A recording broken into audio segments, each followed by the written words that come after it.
আলহামদুলিল্লাহ এক একজনের কর্ম এক এক রকম। কেউ বা মরিচের ব্যবসায়ী, কেউ বা ফার্নিচার ব্যবসায়ী, আবার কেউ অটো চালা, কেউ রিক্সা চালা।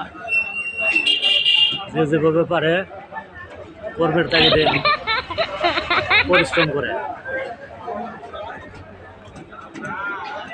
অর্থের বিনিময়ে যে কাজ করা হয় এবং পরিবারের প্রয়োজন মিটায়, সেই কাজকে মানুষ পেশা বলে। Let's go. পেশার জন্যেই এই ধরনের কাজ থাকে। মাছ মারা হাতিয়ার, মাছ মারে। সবাই ভালো থাকুন, সুস্থ থাকুন। দেখা হবে অন্য ভিডিওতে। এই কথা শেষ হচ্ছে। আসসালামু আলাইকুম।